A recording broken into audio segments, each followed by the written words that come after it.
In the mid-1960s, a nation torn by ideology became the crucible for a new kind of war. The lush jungles of Vietnam would soon echo with the relentless thud of helicopter blades and the roar of unseen jets. America's involvement began subtly, with military advisors supporting South Vietnam against the growing Viet Cong insurgency. But their numbers swelled as guerrilla attacks escalated across the countryside. The Gulf of Tonkin incident in August 1964 provided the catalyst. President Johnson authorized retaliatory strikes, rapidly escalating U.S. military commitment and transforming a proxy conflict into a full-scale American war. By 1965, U.S. ground troops were fully engaged. The Battle of Ia Drang Valley in November saw the first large-scale confrontation between American forces and the North Vietnamese Army, a brutal test of jungle combat. The helicopter became the iconic symbol of this war. The 1st Air Cavalry Division pioneered air-mobile tactics, rapidly deploying troops into hot landing zones, a revolutionary approach to jungle warfare. The dense, triple-canopy jungle, with its oppressive humidity and unseen dangers, defined much of the ground conflict. Visibility was minimal, and every patrol faced the constant threat of ambush. By 1968, over 500,000 American service members were deployed, alongside their South Vietnamese allies. A massive logistical pipeline stretched across the Pacific, supporting a war of attrition. Opposing them, the North Vietnamese Army and Viet Cong sustained their fight via the Ho Chi Minh Trail. This elaborate network of paths and tunnels snaked through Laos and Cambodia, funneling supplies south. From 1965 to 1968, Operation Rolling Thunder unleashed immense aerial bombardment across North Vietnam. The goal was to cripple Hanoi's war effort, but the sustained campaign proved largely ineffective. Ground units executed search and destroy missions, sweeping through contested areas to engage and eliminate enemy forces. These often resulted in fleeting contact and devastating firefights. Fire bases, fortified hilltop outposts, provided critical artillery support. Their howitzers rained shells on suspected enemy positions, clearing landing zones and defending ground troops. While often a jungle war, cities too became battlegrounds. Saigon saw fierce street fighting, and the ancient city of Hue suffered catastrophic destruction during its prolonged occupation and recapture. The Tet Offensive, launched in January 1968, shattered assumptions. NVA and Viet Cong forces attacked over 100 South Vietnamese cities and towns simultaneously, including the U.S. Embassy in Saigon. The bulk of American ground combat fell to the U.S. Army and Marine Corps. Young men, often draftees, endured in unimaginable conditions, fighting a determined and elusive enemy. The Army of the Republic of Vietnam, or ARVN, fought alongside American troops. They bore the brunt of many battles and defended their homeland, often underestimated but vital to the war effort.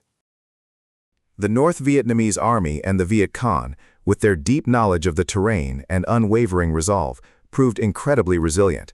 They adapted to American technology with cunning guerrilla tactics. Beyond troop transport, helicopters diversified.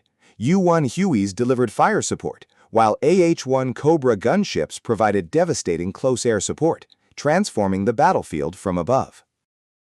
When casualties mounted, dust-off helicopters became lifelines. Medics and pilots braved intense fire to evacuate wounded soldiers, often landing in compromised zones to save lives. The colossal B-52 Stratofortress delivered arc-light strikes, dropping massive payloads from high altitude. These carpet bombing campaigns targeted NVA base camps and supply routes with immense destructive power. Incendiary weapons like napalm left indelible scars. Dropped by fighter jets, its jellied gasoline burned intensely, clearing jumbo canopy and inflicting horrific burns, becoming a symbol of the war's cruelty. To deny enemy cover, the U.S. employed chemical defoliants like Agent Orange. Sprayed across vast areas, it destroyed forests and crops, but left a toxic legacy of health issues for both Vietnamese and veterans. Much of the fighting was brutal and intimate, often at very close quarters. Combatants faced each other in tunnels, village streets, and dense foliage, where survival often hinged on split-second decisions. The Viet Cong's extensive tunnel systems, like those at Ho Chi, were a constant challenge. U.S. tunnel rats braved claustrophobic, booby-trapped passages to neutralize hidden enemy positions. The scale of logistics was unprecedented. Ports like Cam Ranh Bay handled endless streams of cargo ships, offloading millions of tons of supplies, fuel, and equipment for the vast war machine.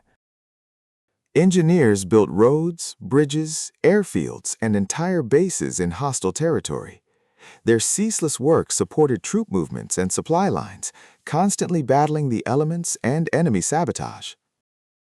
The U.S. Navy maintained a powerful presence, conducting riverine warfare in the Mekong Delta and launching airstrikes from aircraft carriers off the coast. Their brown water and blue water fleets were crucial. Air Force jets provided relentless close air support, striking enemy concentrations and defending ground troops. They also engaged North Vietnamese MiGs in fierce air-to-air dogfights over the skies of Vietnam. By 1969, President Nixon initiated Vietnamization, a strategy to gradually withdraw U.S. troops while strengthening South Vietnamese forces to take over the fight. Billions in aid and equipment poured into the ARVN, aiming to transform them into a self-sufficient fighting force.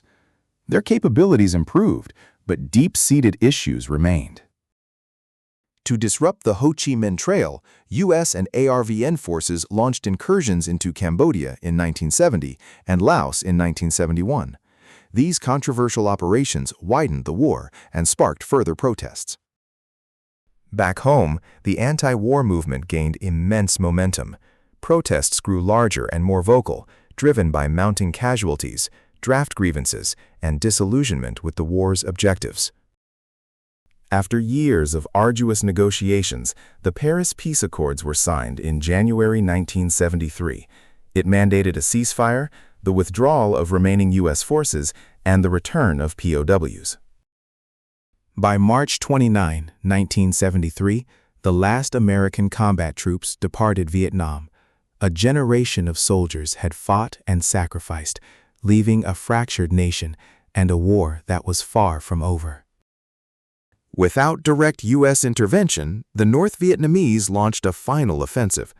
On April 30, 1975, Saigon fell, ending the war and unifying Vietnam under communist rule, a dramatic conclusion. The human cost was staggering. Millions of Vietnamese civilians and soldiers perished, alongside nearly 58,000 Americans. The war left deep wounds, both physical and psychological, on all sides. Vietnam reshaped geopolitics, military doctrine, and American society. It became a profound lesson in the complexities of intervention, the limits of power, and the enduring resilience of a people. The indelible images of Vietnam, the helicopters, the endless jungles, the faces of soldiers on all sides, remain etched in history. A brutal, complex war, whose lessons continue to shape our understanding of conflict and its profound human cost.